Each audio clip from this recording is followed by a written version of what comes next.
கவிதா தினமும் தன்னுடைய அலுவலகத்துக்கு லோக்கல் ட்ரெயினில் சென்று வருவது வழக்கம்.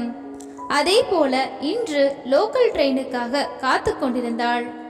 அப்போது ஒரு வயதான பெண்மணி அருகில் வந்து கடவுளின் பெயரை சொல்லிவிட்டு, சாப்பிட ஏதாவது கொடுங்கள் மகளே, 2 நாட்களாக எதுவும் சாப்பிடவில்லை என்று பிச்சை கேட்ட அந்த வயதான அம்மாவின் மீது கவிதாவின் கண்கள் பட்டதும், அம்மா ஒரு பெரிய செல்வ செழிப்புடன் வாழ்ந்த குடும்பத்தை சேர்ந்தவர்களாக இருப்பது போல தோன்றியது. அவள் பர்ஸை திறக்கும் முன் ரயில் கிளம்பியது. எனவே பணம் எதுவும் கொடுக்காமல் அவள் அந்த லோக்கல் ட்ரெயினில் ஏறினாள். இந்த வழியாக லோக்கல் ட்ரெயினில் தினமும் ஆபீஸுக்கு போவாள் கவிதா. ரயில்வே ஸ்டேஷனில் பிச்சைக்காரர்கள் அதிகம் இருந்தாலும் அந்த அம்மாவை பார்த்து அவள் பிச்சைக்காரி என்று அவளால் நம்பவே முடியவில்லை. அந்த வயதான அம்மாவை பற்றி கவிதா நாள் முழுவதும் யோசித்துக் கொண்டே இருந்தாள். ஆபீஸ் முடிந்து மாலை திரும்பிய போது அதே அம்மாவை மீண்டும் ஸ்டேஷனில் பார்த்தாள். கவிதா அவள் அருகில் சென்ற போது அந்த அம்மாவின் கண்கள் மங்கி சோர்வுடன் இருப்பது போல் தோன்றியது. அவளுக்கு தற்போது வாழும் வாழ்க்கை மட்டுமே உள்ளது. ஏறக்குறைய அந்த அம்மாவுக்கு 80 வயது இருக்கும். முகத்தில் அனுபவங்களின் சுருக்கங்கள், அழுக்கு, தேய்ந்து போன புடவை. ஆனால் இதையெல்லாம் தவிர அவள் ஏதோ ஒன்றை வித்தியாசமாக பார்த்தாள். பெரிய குடும்பத்து பெண் போல தெரிந்தாள். ஆனால் பிச்சை எடுக்க என்ன நிர்பந்தம் என்று தெரியவில்லை. கவிதா அங்கு உணவு விற்பவரிடமிருந்து ஒரு தட்டில் 4 பூரிகளும் உருளைக்கிழங்கு குழம்பும் வைத்திருந்த தட்டை எடுத்தாள். மேலும் தாகத்திற்கு ஆறுதலாக மோர் பாக்கெட்டுகளையும் எடுத்தாள். அம்மா, இந்த பூரியை சாப்பிட்டு விட்டு மோர் குடிங்க, வயிறு நிரம்பும் என்றாள். உணவை பார்த்தவுடனே அம்மாவின் கண்கள் கலங்கியது. அந்த அம்மா உணவை வாங்கி கொண்டு அவளை ஆசீர்வதித்து விட்டு சாப்பிட ஆரம்பித்தாள். அப்போது கவிதாவின் கணவர் ரவியிடம் இருந்து கால் வந்தது. நீ எங்கே இருக்கிறாய்? நீ இந்நேரம் வீட்டிற்கு வந்திருக்க வேண்டும். இன்று ஏன் லேட் என்றான். ஆமா, நான் வந்துட்டு இருக்கேன், வீட்டுக்கு வந்து சொல்றேன் என்று போனில் சொல்லிவிட்டு கவிதா வீட்டை நோக்கி கிளம்பினாள். வீட்டிற்கு வந்து நடந்ததை சொன்னாள் கவிதா. அதற்கு ரவி, ஸ்டேஷனில் பிச்சைக்காரர்கள் இருக்கிறார்கள். தினமும் எத்தனை பேருக்கு உணவு வாங்கி கொடுப்பாய்? இன்று கொடுத்தால் நாளையும் கேட்பார்கள். போதும், இதோட நிறுத்திக்கோ என்று உரத்த குரலில் சொன்னான். இல்ல ரவி, அந்த அம்மாவிடம் ஏதோ ஒரு ஈர்ப்பு இருந்தது. அவள் பிச்சை எடுக்க ஏதோ ஒரு கட்டாயம் இருந்திருக்க வேண்டும். அவளை பார்த்தால் கூட பரிதாபப்பட்டிருப்பாய். நான் நாளை அங்கு சென்று அந்த அம்மாவிடம் என்ன நடந்தது என்று கேட்கப் போகிறேன் என்றாள். ஓ, நாளை ஞாயிற்றுக்கிழமை, நீ ஏன் நாளை போகிறாய் என்று ரவி கேட்க, நாளை லீவு என்பதால் தான் போகிறேன். அப்போதுதான் ஆபீஸ் போகணும், வீட்டுக்கு வரணும் அப்படிங்கிற அவசரம் இருக்காது என்று சொன்னாள். மறுநாள் காலை கவிதா ஸ்டேஷனை நோக்கி வீட்டிலிருந்து புறப்பட்டாள். அங்கே அவள் வயதான அம்மாவை தேடினாள். எங்கு தேடியும் அவளை காணவில்லை. பிறகு அங்கே இருந்தவர்கள், அங்கு இருந்த கடைகள் என்று எல்லா இடங்களிலும் விசாரித்தார். அப்போது அங்கிருந்த ஒருவர் ஸ்டேஷனுக்கு சற்று தூரம் தள்ளி இருந்த வேப்ப மரத்தில் தான் அவர்கள் வீடு என்று சொன்னார்கள். அதனால் கவிதா அங்கே போனாள். வேப்ப மரத்தடியில் படுத்திருந்த அம்மாவிடம் சென்று, அம்மா, நான் உனக்காக காலை உணவு வாங்கி வந்திருக்கிறேன். இன்று ஏன் நீ ஸ்டேஷனுக்கு வரவில்லை என்றாள். ஆமா மகளே, எனக்கு உடம்பு சரியில்லை. கை கால்களை கூட அசைப்பதற்கு ரொம்ப கஷ்டமாக இருக்கிறது. இப்போது இந்த வயதில் என்ன செய்ய முடியும்? சில சமயம் உங்களை போன்றவர்களும் உதவி செய்வார்கள் என்றாள் அம்மா. அம்மா, எப்போதிலிருந்து பிச்சை எடுக்கிறீர்கள் என்று கேட்டாள் கவிதா. கவிதாவின் கேள்வியை கேட்டவுடன் அவள் கண்களில் இருந்து கண்ணீர் வழிய ஆரம்பித்தது. மகளே, எனக்கு பிச்சை எடுப்பது பிடிக்காது. ஆனால் நான் என்ன செய்வது? என்னுடைய சூழ்நிலை அப்படி என்று சொன்னாள் அம்மா. அம்மா, என்ன நடந்தது என்று சொல்வீர்களா என்றாள் கவிதா. இந்த வயதில் வேலை செய்ய முடியவில்லை. வயிற்றில் உள்ள நெருப்பை அணைக்க இதை செய்துதானே ஆக வேண்டும். எனக்கும் இந்த நிலைமை வரும் என்று நான் ஒருபோதும் நினைக்கவே இல்லை. நானே ஸ்டேஷனில் பிச்சை எடுப்பவர்களுக்கு உணவு, உடை மற்றும் பிற தேவைகளுக்கு அன்னதானம் செய்து வந்தவள். எங்களுக்கு ஊருக்கு நடுவில் பெரிய வீடு இருந்தது. எங்கள் வீட்டிலேயே பல வேலைக்காரர்கள் இருந்தார்கள். நான் அங்கு ராணி போல இருந்தேன். அந்த வீட்டை என் பாட்டி தான் நிர்வகித்து வந்தார். அவள் எல்லோரையும் கட்டுப்பாட்டில் வைத்திருப்பாள். எங்களது வீட்டுக்கு வரும் ஒவ்வொருவர் வருகைக்கும் வீட்டில் உணவு மற்றும் விருந்துக்கு பஞ்சமில்லை. வீட்டில் வேலை செய்யும் அனைவருக்கும் முழு மரியாதை உண்டு. வேலைக்காரன், தோட்டக்காரன், சலவை செய்பவன், கணக்காளர் அனைவருக்கும் பண்டிகைகளின் போது நல்ல ஆடை, பணம் மற்றும் இனிப்புகளை வழங்குவது எங்களது குடும்ப வழக்கம். ஒரு முறை எனக்கு வளைகாப்பு செய்த போது கூட கிராம மக்கள் அனைவரையும் அழைத்து அவர்கள் அனைவருக்கும் நெய்யில் தயாரிக்கப்பட்ட உணவுகள் விருந்தாக வழங்கப்பட்டது. பிறகு ரமேஷ் மற்றும் சுரேஷ் என இரட்டை குழந்தைகள் பிறந்தனர். என் மூலமாக இந்த குடும்பத்திற்கு 2 வாரிசுகள் வந்தபோது என் பாட்டி, மாமியார் ஆகியோரின் அன்பு மருமகள் நான் என்று பெருமிதம் கொண்டேன்.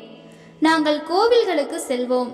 ஒவ்வொரு பண்டிகையின் போதும் கோவில் மற்றும் பிற இடங்களில் வந்து பிச்சைக்காரர்கள் மற்றும் ஏழைகளுக்கு உடைகள், உணவுகளை வழங்குவோம். என் மகன்கள் இருவரும் செல்வ செழிப்புடன் வளர்ந்து வந்தனர். என் கணவர் பரம்பரை வியாபாரத்தை நிர்வகித்தார். ஆனால் என் மகன்கள் அதிக பணம் பார்த்து கெட்டு போனார்கள். படிப்பை தவிர்த்து தவறான சகவாசத்தில் சிக்கி நண்பர்கள், தெரிந்தவர்கள் மத்தியில் பணம் செலவழிக்க ஆரம்பித்தார்கள். வீட்டில் அனைவரும் கண்டித்தார்கள். நானும் இதை பற்றி சொன்னேன். தாயாக இருப்பதால், செல்லம் கொடுத்து வளர்த்ததால் என் மகன்களை என்னால் கட்டுப்படுத்த முடியவில்லை. பாட்டி, மாமியார் தன் பேர குழந்தைகளை பற்றி கவலைப்பட்டனர். மாமியார் மற்றும் பாட்டி இறந்து சில நாட்கள் ஆன பின்பு அவ்வளவு பெரிய வீட்டில் நாங்கள் 4 மட்டுமே இருந்தோம். முன்பு போல் இப்போது யாரும் வீட்டிற்கு வருவதில்லை. என் மகன்கள் வளர்ந்த பிறகு நான் அவர்களின் திருமணத்தை பற்றி கவலைப்பட ஆரம்பித்தேன். வீட்டில் என் கணவர் வியாபாரத்தை தனியாக பார்த்து கொண்டார். என் மகன்கள் இருந்தால் வியாபாரம் நன்றாக நடக்கும் என்று நினைத்தேன். ஆனால் என் மகன்கள் அலைந்து திரிந்ததால் அவர்களுக்கு நேரம் கிடைக்கவில்லை. அது கூடவே கெட்ட சகவாசத்தில் சிக்கி சூதாட்டத்திலும் மதுவிலும் பணம் விரயமாவதுடன் என் கணவரிடம் வியாபாரத்தில் இருந்து ஏமாற்றி பணம் எடுத்து செலவு செய்தனர். திருமண வயதை நெருங்கிக் கொண்டிருந்ததால் அவர்களுக்கு திருமணம் செய்ய முடிவு செய்தோம். இருவரின் திருமணமும் நிச்சயிக்கப்பட்டது. 2 மருமகள்கள் வீட்டிற்கு ஒரே நேரத்தில் வந்தனர். இப்போது லக்ஷ்மி வீட்டுக்கு வந்துவிட்டால் வீட்டின் நிலைமை சரியாகிவிடும் என்று நினைத்தோம். ஏழ்மையான குடும்பத்திலிருந்து பெண் குழந்தைகளை கொண்டு வந்தோம். ஆனால் அவர்கள் இவ்வளவு பணத்தை பார்த்து பேராசைப்பட்டு தேவையில்லாமல் செலவு செய்ய ஆரம்பித்தனர். முன்பு நாங்கள் எங்கள் மகன்களை பற்றி கவலைப்பட்டோம். ஆனால் இப்போது மருமகள்களும் பிடிவாதமாகி விட்டார்கள். மருமகள்கள் வந்த பிறகு மகன்கள் தெரிந்து விடுவார்கள், நல்ல முறையில் தொழிலை நடத்துவார்கள் என்று எதிர்பார்த்த எங்களுக்கு ஏமாற்றம் மட்டுமே மிஞ்சியது. மருமகள்களும் ஆடம்பரம் குறையாமல் விலை உயர்ந்த ஆடைகள், நகைகள் வாங்க ஆரம்பித்தனர். வெளியூர் சென்று சுற்றித் திரியவும் ஆரம்பித்தனர். என் கணவர் வியாபாரத்தை நிர்வகித்து நான் வீட்டை நிர்வகித்து வந்தேன். 2 மருமகள்களும் வெகு நேரம் தூங்குவார்கள். சமையலறைக்குள் அடியெடுத்து வைப்பதே கிடையாது. என் நிலையை பார்த்து என் கணவர் பல முறை தன் மகன்களிடம் இது பற்றி விளக்க முயன்றார். ஆனால் அவர்களுக்கு புரியவில்லை. திடீரென்று ஒரு நாள் என் கணவரின் உடல்நிலை மோசமடைந்து என்னை உலகத்தில் தனியாக விட்டு சென்று விட்டார். அவர் இறந்த பிறகும் மகன்கள் திருந்தவில்லை. அதனால் வியாபாரத்தை நிர்வகிக்க முடியாமல் தொழில் நஷ்டத்தை சந்திக்க தொடங்கியது. ஒரு நாள் கடனாளிகள் கூட்டம் கூட்டமாக வீட்டை நோக்கி படையெடுக்க ஆரம்பித்தனர். கையில் கொஞ்சம் கூட சேமிப்பு இல்லை. பிறகு மகன்கள் இருவரும் சுயநினைவுக்கு வந்தனர். ஆனால் அதற்குள் அனைத்தும் அழிந்துவிட்டன. அப்போது வீட்டில் சண்டை ஆரம்பித்தது. மருமகள்கள் இருவரையும் தினமும் பெற்றோர் வீட்டுக்கு செல்லுமாறு மிரட்டத் தொடங்கினார்கள். மேலும் வீட்டிலும் கடுமையான பணத்தட்டுப்பாடு ஏற்பட்டது. விதவை தாய் என்றால் அங்கு எல்லோர் பார்வையிலும் எரிச்சல் தான் மிஞ்சும். நான் விதவையாக இருந்ததால், ஆதரவே இல்லாததால் என் மகன் மருமகள் இருவரும் என்னிடம் வாய்க்கு வந்ததை சொல்லிக் கொண்டிருந்தார்கள். ஒரு கட்டத்திற்கு பிறகு அவர்கள் எனக்கு உணவு கொடுப்பதை குறைக்க ஆரம்பித்தார்கள். இந்த ஒற்றை தாய் நிறைய பணம் செலவழிப்பார் என்று அவர்கள் நினைத்தார்கள். பிறகு எனக்கு தினமும் சாபம் வர ஆரம்பித்தது. என்னால் சரியாக வேலை செய்ய முடியவில்லை. இந்த கிழவி இருப்பதால் தான் நாம் இந்த நிலைமைக்கு வந்தோம் என்று என் மருமகளும் என்னிடம் சொல்லி காட்ட ஆரம்பித்தனர். என்ன செய்வதென்று எனக்கு தெரியவில்லை. ஒரு நாள் சுரேஷ், அம்மா, உங்களை ஒரு புனித யாத்திரைக்கு அழைத்து செல்கிறேன். நாம் அங்கே சென்றால் ஒருவேளை நமக்கு ஏதாவது நல்ல காரியங்கள் நடந்து நம் வீட்டின் நிலை மேம்படும் என்றான். நானும் அவனது பேச்சை கேட்டு மகிழ்ச்சியாக இருந்தேன். ஆனால் கொஞ்சம் பயமாகவும் இருந்தது. இவ்வளவு வறுமையில் நான் ஏன் புனித யாத்திரை மேற்கொள்ள சம்மதித்தேன்? பின்னர் நான் கடவுளின் முடிவாய் நினைத்து கொண்டு செல்ல தயாராகிவிட்டேன். நான் செல்ல வேண்டிய புனித யாத்திரைக்கு 2 ஸ்டேஷன்கள் முன்பு எனக்கு தண்ணீர் வாங்க பிளாட்பாரத்தில் இறங்கினான் என் மகன். இறங்கிய அவன் வரவில்லை. ரயில் நகர ஆரம்பித்தது. என்னிடம் 1 ரூபாய் கூட பணமில்லை. பிறகு அடுத்த ஸ்டேஷனில் ரயில் நின்றது. நான் இறங்கி என் மகனை தேடினேன். ஆனால் அவன் வரவே இல்லை. ஸ்டேஷனிலேயே காலை முதல் மாலை வரை இருந்தேன். என்னிடம் பணம் இல்லை. பசியாக இருந்தது. என்னால் எதையும் யோசிக்க முடியவில்லை. என் கதையை ஒரு சில கடைக்காரர்களிடம் சொன்னேன். ஆனால் யாரும் எனக்கு சாப்பாடு கொடுக்க முன்வரவில்லை. கடனாவது கொடுங்கள், இன்னும் ஓரிரு நாளில் என் மகன் வந்து விடுவான், அப்போது தந்து விடுகிறேன் என்றேன். அப்போது அங்கிருந்த அனைவரும் சிரிக்க ஆரம்பித்தனர். அம்மா, நீ ரொம்ப அப்பாவியா இருக்க. உன்னோட மகன் இனி இங்க வரமாட்டான். அவன் உன்னை இங்கேயே விட்டு சென்று விட்டான். உன்னுடன் வாழ்வது அவனுக்கு பாரமாக இருந்தது என்றனர். என்னால் இதை நம்பவே முடியவில்லை. 9 மாதங்கள் நான் சுமந்து கொண்டு என் ரத்தத்தை ஊட்டி வளர்த்த மகன்கள் இப்போது என்னை பாரமாக காண்கிறார்கள். அன்றிலிருந்து என் மகன்களுக்காக காத்திருப்பதை நிறுத்திவிட்டு இப்போது இந்த நிலையத்தில் பிச்சை எடுத்துதான் என் வாழ்வாதாரத்தை ஈட்டுகிறேன். வயதான அம்மாவின் கதையை கேட்டு கவிதாவின் கண்களில் கண்ணீர் நிரம்பியது. சிலர் வேண்டுமென்றே பிச்சை எடுப்பது உண்மைதான். ஆனால் பலர் ஆதரவற்றவர்களாக ஆக்கப்படுவதால் இந்த நிலைக்கு வந்திருக்கிறார்கள். அம்மாவின் கதையை கேட்டு கவிதா ஒரு முடிவுக்கு வந்தவளாய் வீட்டை நோக்கி பயணிக்க ஆரம்பித்தாள். வீட்டில் கணவர் ரவி, நீ உன் வயதான அம்மாவை சந்தித்தாயா? ஏதாவது கதை சொன்னார்களா என்று கிண்டல் செய்தான். ஆம் ரவி, உள்ளிருந்து மனதை உழுக்கும் இப்படி ஒரு கதை. தாயை பாரமாக நினைத்து அவள் மகன்கள் அவளை ஸ்டேஷனில் விட்டுவிட்டு சென்ற கதை என விளக்கினாள். நான் சொன்னேன், அம்மா, தயவு செய்து உங்கள் வீட்டு முகவரியை எனக்கு கொடுங்கள் என்று. ஆனால் அவர் மறுத்துவிட்டார். அவள் தன் மகன்களுடன் வாழ விரும்பவில்லை. அவர்களை தண்டிக்கவும் விரும்பவில்லை. ஆனால் ரவி, அம்மா இப்படி ஸ்டேஷனில் பிச்சை எடுப்பது எனக்கு பிடிக்கவில்லை. அவர்களுக்காக நாம் ஒன்றும் செய்ய முடியாதா? கவிதா தன் கணவனிடம் கேட்டாள். நாம் இருவரும் வேலைக்கு சென்று விடுகிறோம். நம் மகளுக்கு நாம் எல்லாவற்றையும் கொடுக்கிறோம். ஆனால் அவளுக்கு மிகவும் விலை மதிப்பற்ற ஒரு சொத்தை கொடுக்க முடியவில்லை. நம் மகள் தனிமையில் போராடுகிறாள். அவளுக்கு நம் நேரத்தை கொடுக்க முடியவில்லை. அந்த அம்மா பாட்டியின் அன்பை கொடுக்க வல்லவர். அந்த வயதான அம்மாவை நான் ஏன் தத்தி எடுத்து வீட்டிற்கு அழைத்து வரக்கூடாது? அவர்களுக்கும் ஆதரவு கிடைக்கும். நம் மகளும் பாட்டியின் அன்பை பெறுவாள் என்றாள் கவிதா. உனக்கு என்ன பைத்தியமா? யாரென்றே தெரியாத ஒரு பிச்சைக்காரியை வீட்டுக்கு கூட்டிட்டு வருவியா?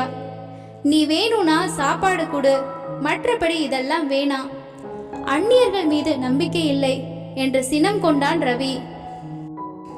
ஆனால் ரவி, அனாதை இல்லத்திலிருந்து அழைத்து வரப்பட்ட போதும் நீயும் தெரியாதவனாகவும் அந்நியனாகவும் தான் இருந்தாய் என்று சொல்லிவிட்டு அறைக்குள் சென்றாள். கவிதாவின் வார்த்தைகளை கேட்டு அதிர்ச்சி அடைந்தான் ரவி. ஆனால் அவள் பொய் சொல்லவில்லை. அவனும் அனாதைதான். ஆனால் அவரது பெற்றோர் அவரை கைவிட்டு விட்டார்களா? இல்லை, என்ன காரணம் என்று தெரியவில்லை. இன்றும் அவன் தன் பெற்றோரை மிஸ் செய்கிறான். அவரை தத்தெடுத்து மிகுந்த அன்புடன் வளர்த்து இன்று காலூன்றி நிற்கும் அளவுக்கு செய்தனர் ஒரு வயதான கணவன் மனைவி. கவிதாவை திருமணம் செய்த பிறகு ஒரு நாள் ரவியை சந்திக்க வந்த வளர்ப்பு தந்தை தாய் இருவரும் ஒரு பயங்கரமான சாலை விபத்தில் பலியாகிவிட்டனர். அன்று ரவி மீண்டும் அனாதையாகிவிட்டான். கவிதா அவனை கவனித்துக் கொண்டு ஒவ்வொரு அடியிலும் அவனை ஆதரித்தாள். இந்த நினைவுகள் அவன் மனதை அழுத்தியது. அறைக்குள் சென்று, என்னை மன்னித்து விடு கவிதா, நாளை காலை அம்மாவிடம் சென்று வீட்டிற்கு அழைத்து வருவோம் என்றான். கவிதா இரவில் மிகவும் மகிழ்ச்சியாக இருந்தாள். அவள் பாட்டியுடன் நாளைக்கு வீட்டிற்கு வருவேன் என்று தன் மகளிடம் சொன்னாள்.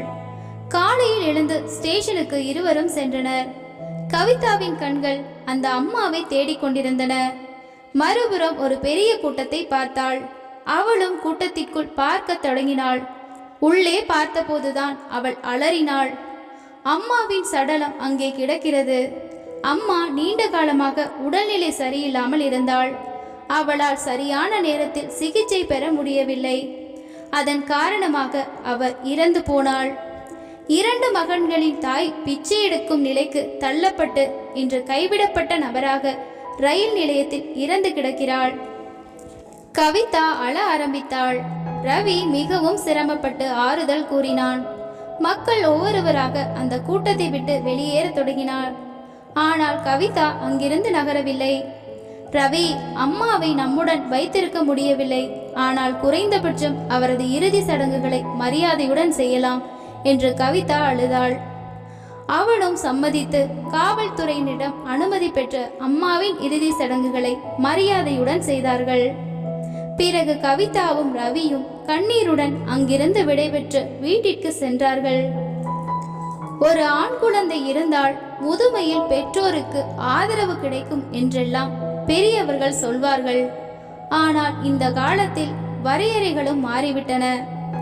ஆண் பிள்ளை என்ன, பெண் பிள்ளை என்ன, பிள்ளைகள் இருக்கக்கூடிய பெற்றோர்கள் இன்று வீடற்றவர்களாகவும் அனாதைகளாகவும் பிச்சை எடுத்து வாழும் நிலைக்கு தள்ளப்படுகிறார்கள்.